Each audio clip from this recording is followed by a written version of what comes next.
Last week on South Atlantic Pro Wrestling, you saw Paul Jones take on the Tennessee stud Robert Fuller. The Pit Bulldogs collide with the Fantastics. You followed the saga of Curtis Thompson and saw a special guest appearance by six-time World Heavyweight Champion Lou Thesz. This week, the 340-pound Texas battleship Colin Orsak challenges the U.S. male, and in the main event, War Eagle Chris Chavis teams with America's own Ranger Ross to challenge Pit Bulldog Spike and the Man-Eater. Hello, wrestling fans. Frank Dusek here at ringside, and we've got wrestling action starting in the ring. An hour of excitement today. War Eagle Chris Chavis in the ring right now against the White Knight. White Knight jumping in early. Chavis taking over very, very quickly. This is a very, very unusual evening today, ladies and gentlemen. It is a night of challenges. We have three special challenge matches. War Eagle Chris Chavis challenged by the White Knight. Now, Chavis is going to do something very unusual today in that he is actually going to wrestle twice on the same television taping, and I don't know that I've ever seen that happen before. The White Knight challenge, I don't know if this is a ploy of Robert Fuller's, if the White Knight was sent by Fuller to challenge Chavis or what, but the point is, War Eagle Chris Chavis, not a man to back down, certainly not backing down now as he is taking on the White Knight later on in this very same show. He is going to team with Ranger Ross to take over on a very unusual duo, not of the Pit Bulldogs, but of Bulldog Spike and the Man-Eater. So certainly Robert Fuller figuring very, very heavily in this special challenge night. And in the third of our three special challenge matches that you're going to see today, the U.S. male Curtis Thompson takes on a newcomer to South Atlantic Wrestling, but not a newcomer to you wrestling fans who watched us have been watching wrestling as most of the count of three. The Texas battleship Colin Orsak, 6'6", 325 pounds, and he is challenging the U.S. male Curtis Thompson. So it is a night of wrestling excitement and challenges on all sides. And we are just back and forth and underway. White Knight, very little known about him. Of course, everybody knows about War Eagle Chris Chavis from Robinson County, North Carolina, 276 pounds, former high school All-American, standout in football, track, and in wrestling at James Madison University. Won several bodybuilding contests, played a year of pro football, and now, of course, turned professional by the great nature boy Buddy Rogers. And he is meeting the challenge today, and that is in the form of the White Knight. But the important thing to remember, of course, is he will wrestle a second time today in a tag match against Spike and the Man-Eater. And that is a mysterious situation, Spike and the Man-Eater versus Spike and Rex. White Knight with a drop kick in control with the cover. 1, 2. You saw right there a hook of the leg. Now that, of course, shows a little bit of good wrestling by the White Knight, but as strong a man as Chavis is, you can't just hook the leg. You've got to tie up that upper body because the man has tremendous upper body strength. And that was an error by the White Knight. Chavis starting for a suplex, setting in instead for a side salto.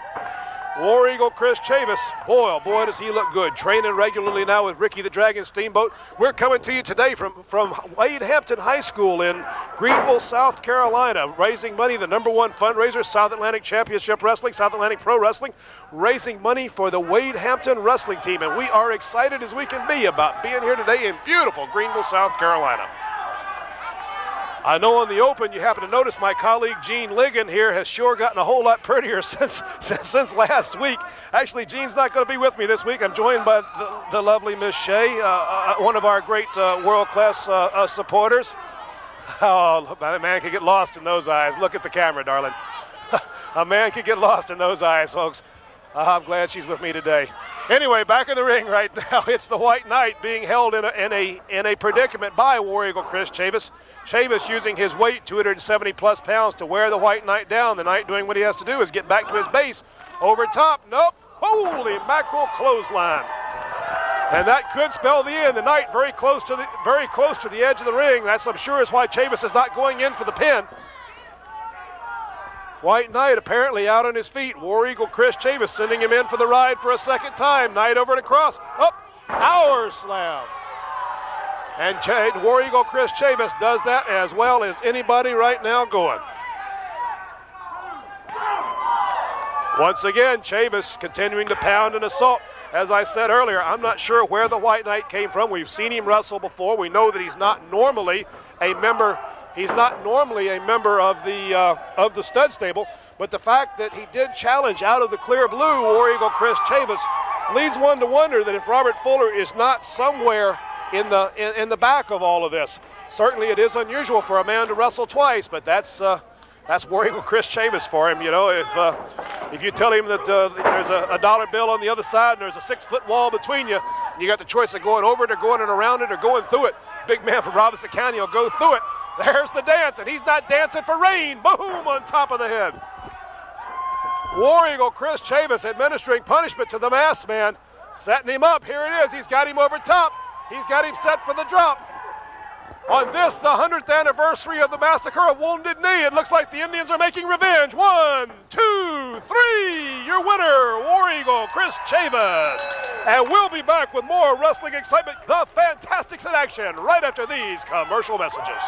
It is a great day of wrestling excitement. You know, the Fantastics are one of those rare teams, one of the very, very few teams who have ever actually snatched a 1-2-3 over the Nasty Boys, over the Pit Bulldogs. The Pit Bulldogs, of course, won the South Atlantic Tag Team Championships by defeating the Nasty Boys, and I guess that's why they were on my mind. And these two fellas right here, Bobby and Jackie Fulton, talk about an exciting duo, and let me announce them to the house crowd. From the City of Angels, combined weight 456 pounds, Bobby and Jackie Fulton, the Fantastics! And they are indeed just that fantastic. As the lovely Miss Shea sounds the bell, and we are ready for wrestling action. Yeah, everybody wanting to come over and hand their robes over tonight. I don't blame them one bit. Bobby and Jackie Fulton, of course, they are men with a mission. They have their minds set on the Pit Bulldogs, Rabid Rex and Psychotic Spike. And I tell you what, ladies and gentlemen, I do not envy Tommy Landell and Mike Rex, because Tommy Landell and Mike Rex are in the dubious position of being the scapegoats for the Fantastics. You know, we saw Brother Jackie Fulton skull drug, I guess that's what they call it. Skull drug, I guess that's what they call it, where they hung him. They actually tried to lynch Jackie Fulton, and fortunately Jackie able to hang on, Bobby making the save, and Jackie is okay. But they did beat the Bulldogs, and that is a very, very important point. The Bulldog shoulders were pinned for the count of 3 for the second time. So certainly if there is a legitimate contender to the throne of the South Atlantic Tag Team Championship throne, it has to be these two men right here, the Fantastics. And you see Bobby Fulton going to work. Bobby Fulton using a little psychology and a big right hand, and Tommy Landell putting it in reverse. Holy mackerel, did you see him back up? Looked like he had 4 speeds in reverse and 1 forward in case Fulton attacked from behind. Goodness gracious, Hollywood Tommy Landell spending a little time jawing with the people. That's a mistake. I wouldn't turn my back on Bobby Fulton for all the tea in China. That is one crafty young man right there. They have defeated a lot of much, much larger opponents. When I talk about much larger opponents, I've seen them defeat teams like the Fabulous Freebirds. I've seen them defeat the Road Warriors. I've seen them defeat the Midnight Express. I mean, these boys, now those are some awesome teams, and I'm not saying they beat them every single time, but you're looking at 2 young men in there who have beaten teams like that, and that tells you a little bit about the credentials of these 2 fellas right here. Plus, bear in mind, they are brothers. And you know the old adage, ladies and gentlemen, blood is thicker than water. Want to say a special hello to Charlie Majors and all our friends down in the Bahamas, as holy mackerel, you see Tommy Landell taking a beating. Starting now, the folks down in the Caribbean, down in the Bahamas, enjoying South Atlantic Championship Wrestling. We're starting to get a lot of letters, getting letters in from all you fans watching us across the nation on Channel America. Send us those cards and letters. Let us know what you think. If you have a dream match, tell us what it is. If you've got an opinion on what's happening, hey, tell us what it is. My name's Frank Dusick, D-U-S-E-K. D is in dirty, U is in united, S is in sexy, E is in equality, and K is in Knights of the Round Table, and I'm available all the time. Send it to Post Office Box 221269, Charlotte, North Carolina, and just let me know what you think, because I want to hear from you. As I say, it is a night of challenges still to come on this War Eagle Chris Chavis making a second appearance on TV, as you saw the tag, but Jackie Fulton in position. A nice spin under arm drag, or duck under arm drag, as Gordon Soley would call it, and still controlling the tall man, Mike Rex. A shot to the stomach, a knee lift a la Mr. Wrestling number 2. This is the kind of teamwork that I talk about. This is what makes the Fantastics the team that has beaten the Pit Bulldogs twice. The fact that they work as one. They think as one. A little step over, using the leg for a takedown, another classy little wrestling move. And you're going to see a lot of these classy wrestling moves from this team. The Pit Bulldogs, on the other hand, are a brute team. They specialize in percussion-type moves. They specialize in not what I would call an organized offense. They attack your legs, they attack your midsection, they attack your back, they attack your head. Their game plan is just to beat on you until they demoralize you or hurt you. These fellas, on the other hand, come at you with wrestling, and you'll see wrestling moves. They're there. What a way to get out of a headlock. He used a little drop toe hold, put the knee, and of course you don't get the benefit of seeing that. And he put his knee against the back of the knee of the taller man and just fell him like an oak tree. And now working on the arm is Bobby Fulton. Bobby Fulton, of course, started wrestling at a very young age, only now approaching the age of 30, and already got almost 13 years in as a pro. That makes him have one of those rare combinations, and he has youth and experience. Another man in that situation was Terry Bam Bam Gordy, who actually wrestled his first professional match at the age of 15. So he had a great deal of experience in a very short period of time, and that's the same case here with Bobby Fulton. Mike Rex finally showing a little offense, a rake of the eyes, sending Fulton in for the ride. Rex going, oh no, looky here. Looky here. I saw Mil Mascaris go for this belly-to-back suplex. This could be it. 1, 2, and Bobby Landell to make the save. Went up over top, going to use the standing torture rack that Mil Mascaris made famous. Unable to hook it on the tall man. Immediately slipping back into the belly-to-back suplex. That was fantastic wrestling and counter wrestling right there. It looked like a chess match. Boy, just Jackie Fulton is learning right and left. Unbelievable. Great, isn't it, Shay? Oh, what a pretty smile and a pretty yes that was. Right now, a crooked head scissor, another one of those old-timer moves. Jackie Fulton showing an amazing repertoire for a man with as little experience as he has had. Into the corner, setting him in for the whip. Into the corner, Rex reversal. Here comes a boom with the elbow. And Tommy Landell caught sleeping over on the side. Mike Rex and Tommy Landell. I'll tell you what, their mothers aren't going to wonder what happened to them. They're going to wonder how they got away when this is all over. 1, 2, but not quite 3. I think Bobby Fulton's been making trips to Mexico. I swear I'm seeing moves I haven't seen in a long, long time. Oh, you hear him. You hear what he's saying. Bulldogs. Look at this, Bulldogs. He's wrenching up on that arm. Look at it. Notice the tricep against the tricep, putting the pressure on the shoulder. Bobby Fulton taking a shot at breaking the arm. He sure is. He's got that stiff. He's even got the elbow bent backwards. This man is open for business right now and talking about Bulldogs the whole time. Listen to him. Mike Rex hanging on, not giving up. A lot of credit has to be given to Mike Rex because he is in a world of pain right now. Finally, the only way he could escape it was to get to the edge. You hear this crowd chanting, break it, break it, break it. They want blood. They want to see the Fantastics win the South Atlantic Tag Team Championships. Fulton showing finesse, showing balance, showing leverage. This is why a good small man can beat an average big man right here. Balance and leverage, ladies and gentlemen. Balance, leverage, and conditioning. Those are the 3 keys in professional wrestling. Those are the 3 keys in any sport. Balance, leverage, and conditioning. If Hank Aaron didn't have balance, didn't have leverage, didn't have conditioning, he would never have hit the 700-plus home runs. Here it is, the big drop over top. We've seen this before from the City of Angels. Here he comes out of the sky. Boom! Tommy Landell covered, and it's all over for Tommy Landell and Mike Rex. Let's announce it to the house crowd. Ladies and gentlemen, your winners, the Fantastics.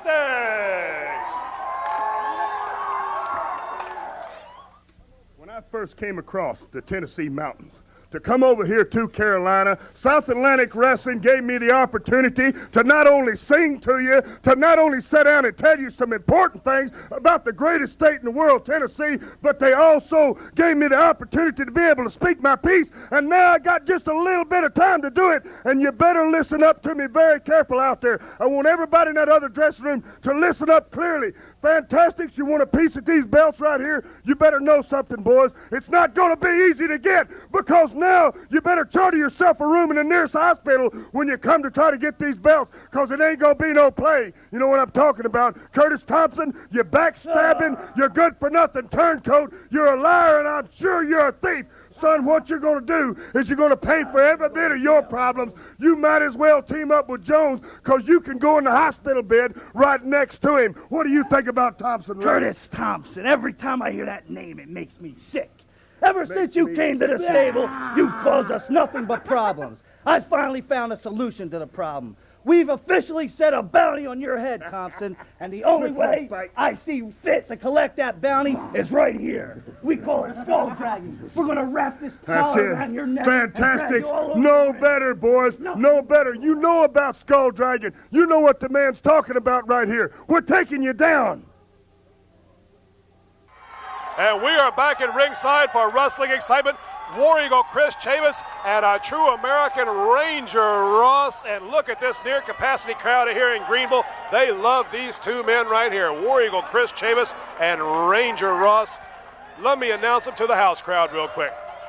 Ladies and gentlemen, from Ackworth, Georgia, at 242 pounds, welcome a great American hero, Ranger Ross. And from Robeson County, North Carolina, he weighs 276 pounds, War Eagle Chris Chavis. War Eagle Chris Chavis and Ranger Ross, this the second of our 3 challenge matches. They'll be taking on the reigning South Atlantic Tag Team Champions, of course, the Pit Bulldogs. And in our 3rd challenge match tonight, it's the U.S. male Curtis Thompson against the Texas battleship Colin Orsak. And look, coming down the aisle now, ladies and gentlemen. And now this is what I was talking about. This is indeed an unusual duo. I made the mistake of saying the Pit Bulldogs, but it will not be the Pit Bulldogs. It will be the Bulldog and the Maneater. And again, to the house crowd. And their opponents, fighting out of the stud stable from New Jersey at 245 pounds, one half of your South Atlantic Tag Team Champions, Pit Bulldog Spike. And at approximately 300 pounds, Robert Fuller presents the Maneater. And this is a unique duo. I don't know what is in Fuller's mind. He obviously, we would have all thought that he would have sent Rex and Spike since they are the established tag team. And now look at this, joining at ringside, number 1 Paul Jones, coming out to counter Robert Fuller. This thing may turn into a 6-man tag. Referee Byron Richards trying to get a little control here. You got Fuller on one side. Jones has come out on the other side. You know, Rangers and Stud Stable have been at each other for a while. I guess he's going to stay at ringside. It looks like he is. Paul Jones staying at ringside in the corner of Ranger Ross and War Eagle Chris Chavis.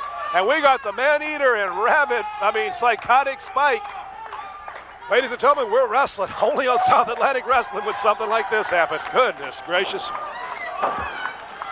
Well, we are underway, and it's Ranger Ross and Psychotic Spike switching arm drags, full arm drags, and twist. You'll again see the contrast in styles here. Ross, very much a finesse wrestler.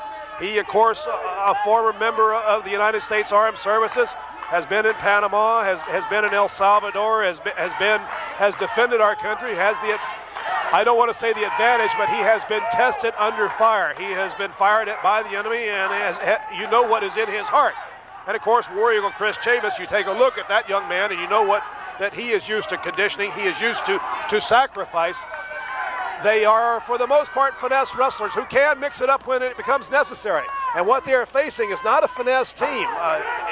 If you think it's not a finesse team, right there is the brains of the team, Psychotic Spike. Now, what does that tell you? That tells you that this is not going to be a finesse team. This is going to be a team that's going to try to beat you up. Spike is going to be in there, and he really is psychotic. And of course, the Maneater, you know, 3 or 4 generations ago, his folks weren't even, his ancestors weren't even walking upright. I mean, they ate Captain Cook. They were cannibals 200 years ago. So, although he is civilized, I mean, you can take him out in public, but I don't know. Only Robert Fuller would come up with one like that.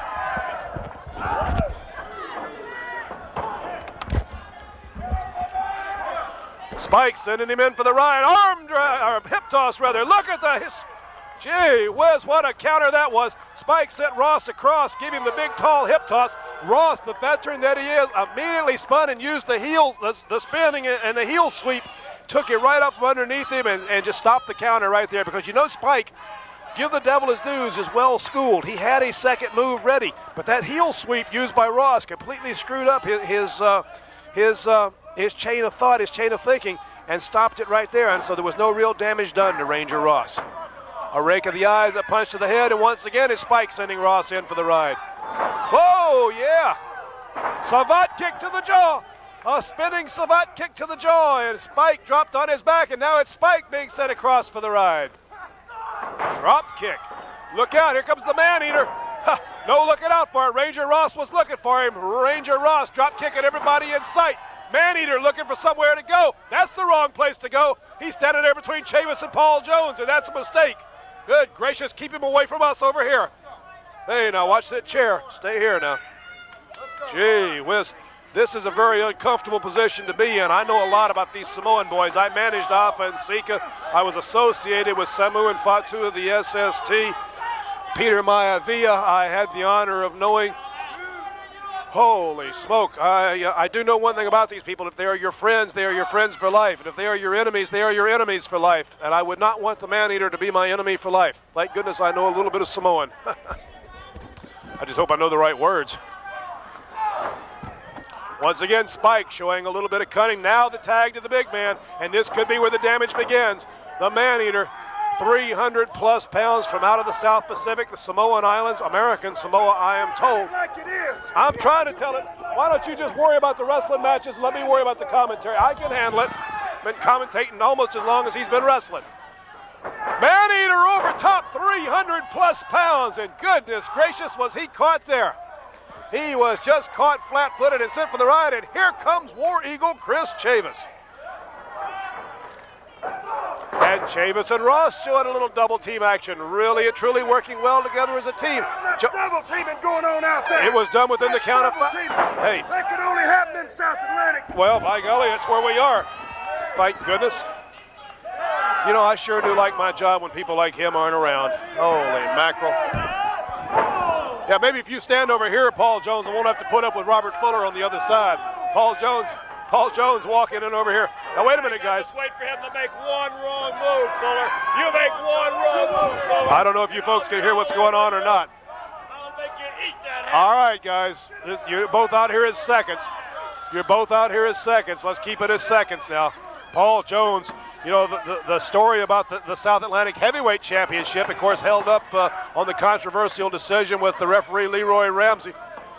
So there is ill blood between the Rangers and the stud stable from start to finish. That's more double teaming. Where'd they get this referee over here in the first place? Well, I tell you what, they didn't get him from Tennessee. You can bet your bottom by golly dollar on that.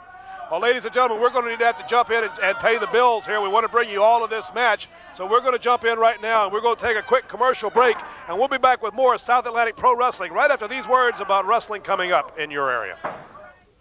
We are back at ringside in what has been a 2-minute commercial break to you folks at home. It's been about 6 minutes here in the arena, and Ranger Ross has just taken an unbelievable amount of punishment. What you just saw was like the 4th or 5th tag, and you can see from the look on Ross's face that he desperately. What'd be happening? You get in your corner. Jones is in his. You just stay over there. It's been nonstop with Fuller as well. We're going to try to keep this thing apart. Fuller in one corner, of course. Paul Jones in the corner of the Rangers. Fuller taking a cheap shot. Jones heading around. Referee Byron Richards getting over there to stop it. Richards, of course, didn't see it. If he did, this thing would be over. But I understand Paul Jones' position. It is certainly a frustrating spot to be in. If he complains to the referee, though, he's distracting Byron Richards away from the duty at hand. And the duty at hand is to keep the man-eater and psychotic Spike from double teaming on Ranger Ross. And you can see War Eagle Chris Chavis just waiting to get in. Chavis dying to get into the ring. And so far, Ross unable to make that tag. I will have to give the devil their dues. I thought perhaps this team of Man-Eater and Spike might not be that good of a team because they hadn't worked together before. But they have turned out to be very well. Fuller is a lot of things, and many of those things start with our 4-letter words. But one thing that Fuller is, he is a ring general. Belly-to-belly suplex. When I say they have no wrestling moves, they come up and they give us one. Goodness gracious. Fuller is a lot of things, but Fuller is a ring general, and he is a teacher. He teaches go from out of the sky like a Samoan nightmare, and nobody home.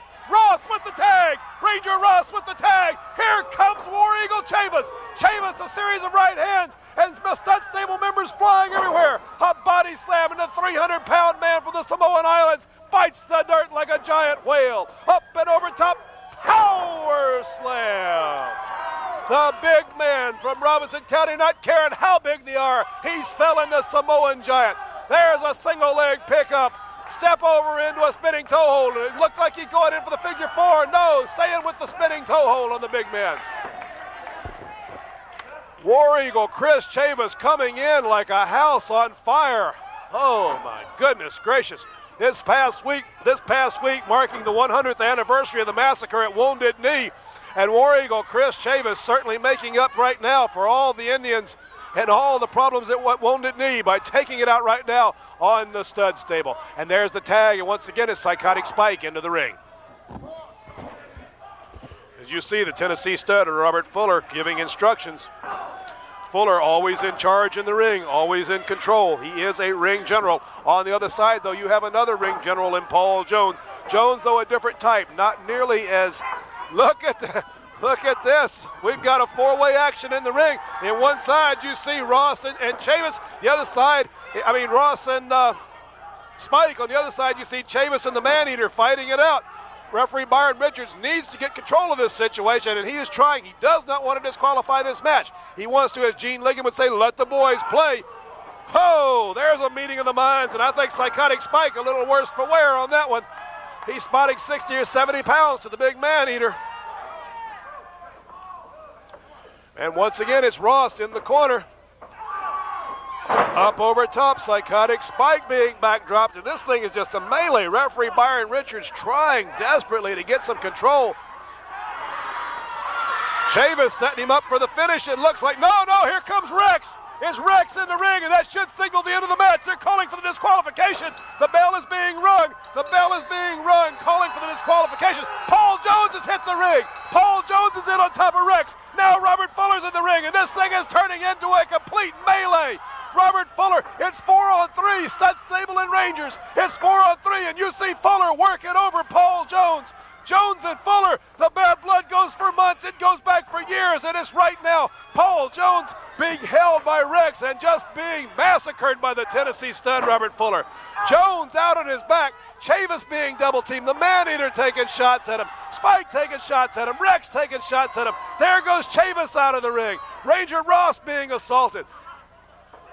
Oh, look at here. It's an Indian deathlock. Fuller sitting in the Indian deathlock. That's the hold that won the U.S. title. For somebody break the hold before they break his leg. Somebody please get in there. The Indian deathlock is in and set. We need help. Someone please get in. Referee is gone. Chavis is gone. Oh, no. This could be it for the career for Paul Jones. Curtis Thompson's come to the ring. It's Curtis Thompson all over top of the stud stable. The hold is broke, but Jones may be hurt. Curtis Thompson has come in and is helping out. Unbelievable. Thompson is like a one-man army in the ring. It's incredible. Curtis Thompson has come to the ring. Somebody check on Jones. Somebody please check on Paul Jones's leg. Unbelievable. When it was a 4-on-3 situation, Chavis thrown out of the ring, Ross thrown out of the ring. They went to work on Paul Jones and definitely tried to break his leg. Using his own hold, the Indian deathlock, they've tried to break his leg. If it weren't for Curtis Thompson, ladies and gentlemen, I don't know if Paul Jones would be trying to stand or not. Unbelievable. Thank goodness that Curtis Thompson was here. I don't know, ladies and gentlemen, what to say. Well, right now, we need to go and find out more about championship wrestling coming up in your area. When we come back, the U.S. male Curtis Thompson takes on the Texas battleship Colin Orsak. And boy, oh boy, I hope Paul Jones is all right. Ladies and gentlemen, we'll be back right after this. Ladies and gentlemen, I'm joined here at ringside by Jones's Rangers. And first question is, Paul Jones, are you okay? Wait a minute. All right, let me say one thing right now. And I want to make this perfectly clear. You talking about breaking bones. I was paid by the United States government to break some bones. So you talking about breaking bone, I got a bone of my own. Yeah. Tell him, baby. Yeah, you got that bone. This, you talking about a man's career. You're talking about ending a man's career. Paul Jones, let me tell you, it comes down to the nitty-gritty.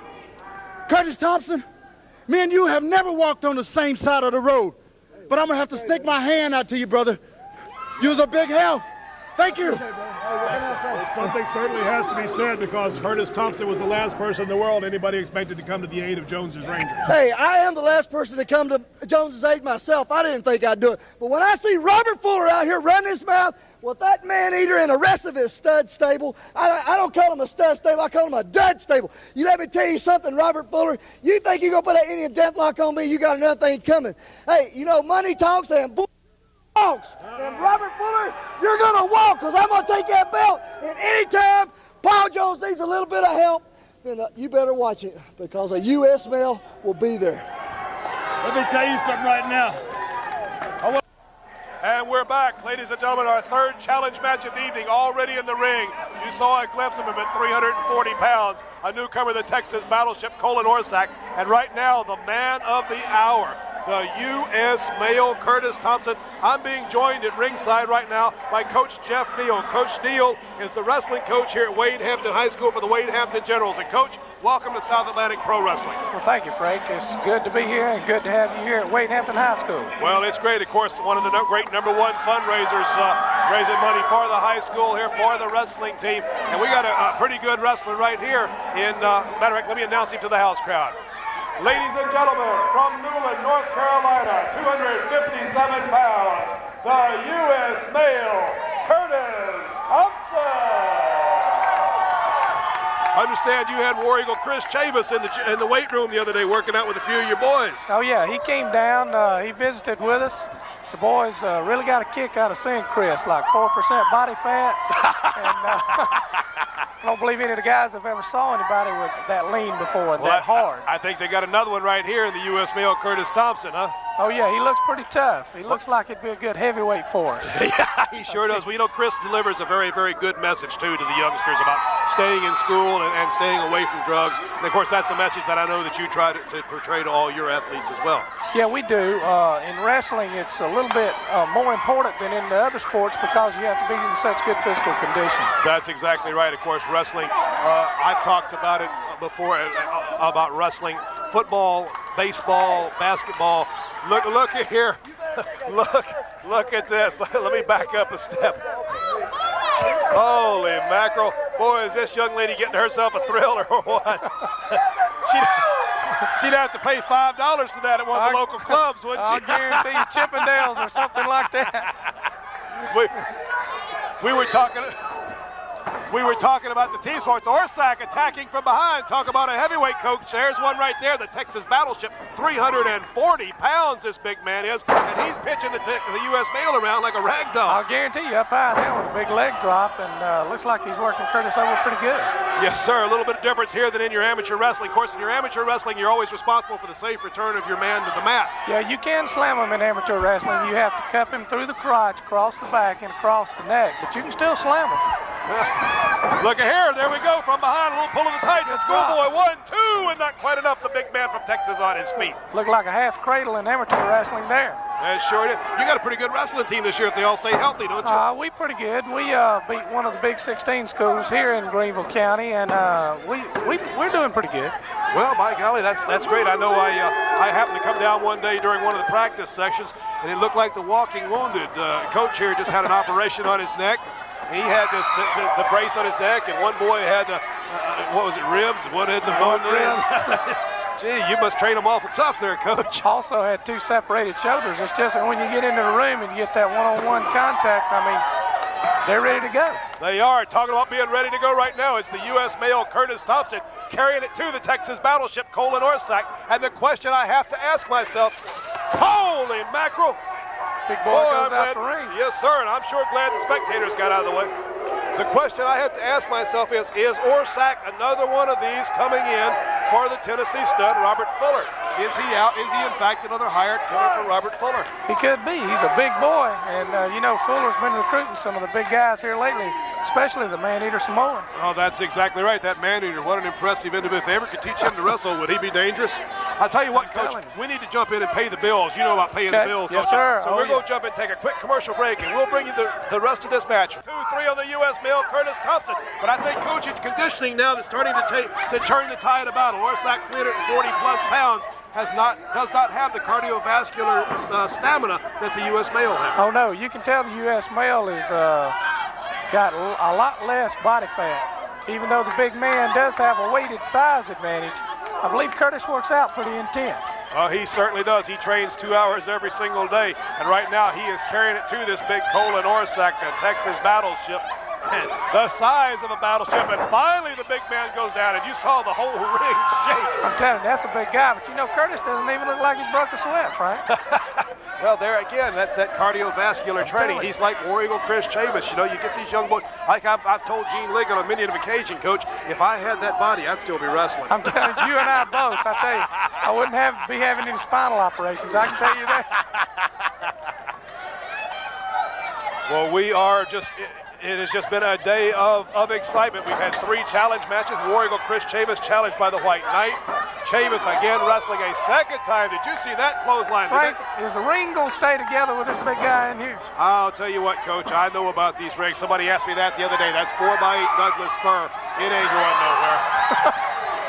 Chris just pulled his pants up for him. Big boy, he's having a little problem keeping his pants up. His shorts up. Thompson carrying the battle to Colin Orsak right now, and Orsak definitely needs to use the weight to his advantage. If he's going to do anything now, he's going to have to wear down Thompson, and the way to do that is make Thompson carry his weight. Oh yeah, he needs to lock up, start leaning on Thompson, get him over in the ropes, start making him carry his weight. Take off one of those 5 points of balance, either one of the legs, one of the arms, or the head, and get him down on the mat where he can wrestle with him. That's also one of the first fundamentals of amateur wrestling. You teach if you take 1 or 2 points of the points of balance away, you've got the man whipped.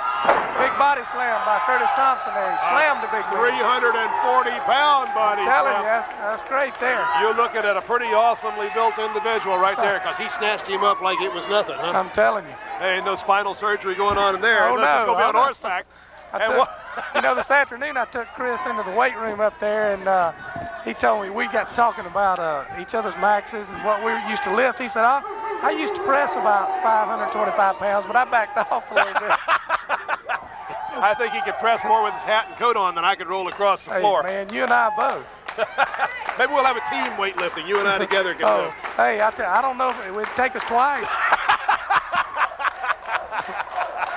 Well, it didn't take it twice right now for the U.S. male Curtis Thompson. And, of course, he is carrying the battle to Colin Orsak, assuming that Orsak is a hired assassin for the Tennessee stud Robert Fuller. So well, it makes sense. How long has Orsak been in this South Atlantic? Well, Orsak has never wrestled in South Atlantic wrestling. Okay. Now, I have seen him before. I have seen him during my days in Dallas, Texas, so I am familiar with him to some degree. He was a henchman for Skandor Akbar at one time. So, of course, you know Skandor Akbar and his reputation. Fuller has a lot of friends. He is very close friends with Gary Hart. So there's no reason to doubt that he and Akbar are not in some way, shape, or form associated as well. So this could, as I say, very well be a henchman for you know, the Playboy Gary Hart, he's had a reputation for bringing in Hatchet Man all along. Well, that's where the Man-Eater came to us, from the Playboy Gary Hart. You're exactly right. Maybe we ought to make him a recruiter for your wrestling. I'm telling you. He'll get you some man-eating heavyweights anyway. I'm telling you. I've got 5 heavyweights. They all saw Chris Chavis and were well impressed. I don't blame him. Look at here. Setting him up. Special delivery. Can he do it is the question. He's got him up. That should be it. On a lesser man, on a smaller man, it's all over. I think Orsak's unconscious. There's the count. It's a cocky cover. 1, 2, 3. Ladies and gentlemen, it is all over. Your winner, the U.S. male Curtis Thompson. We'll be back with more right after you can find out how you can bring South Atlantic Pro Wrestling to your hometown. Well, ladies and gentlemen, it has been another exciting hour of South Atlantic Pro Wrestling. You saw 3 special challenge matches. You saw something today that you will very rarely ever see. That was War Eagle Chris Chavis wrestled twice. First, he beat the White Knight.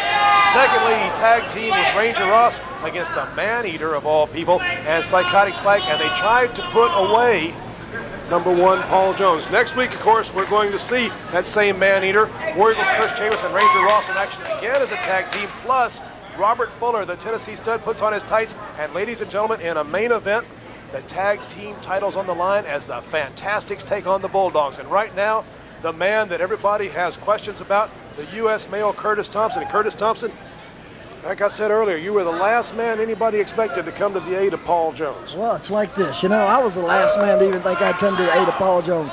But, you know, I get out here and I hate to say it, but I kind of like these people cheering for me and clapping for me. It is kind of a nice thought, isn't it? Hey, it's very nice. And let me tell you one thing.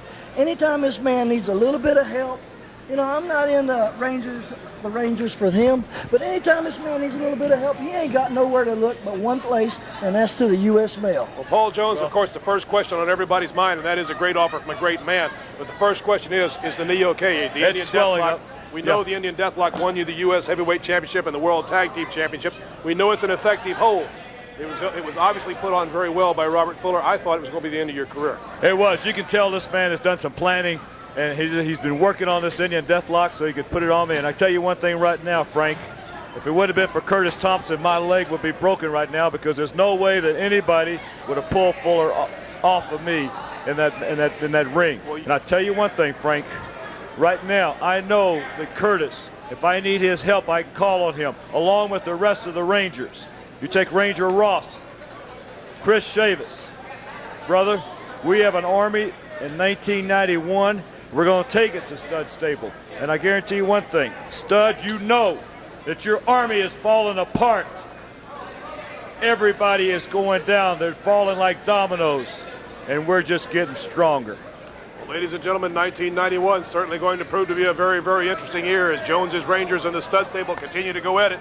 Curtis Thompson, the U.S. male, not maybe officially a member of the Stud Stable, or Jones's Rangers, I should say, but certainly someone that you can count on in a pinch. For Paul Jones, for the U.S. male, Curtis Thompson, I'm Frank Dusek saying, whenever you see South Atlantic Pro Wrestling, don't miss it. Be there.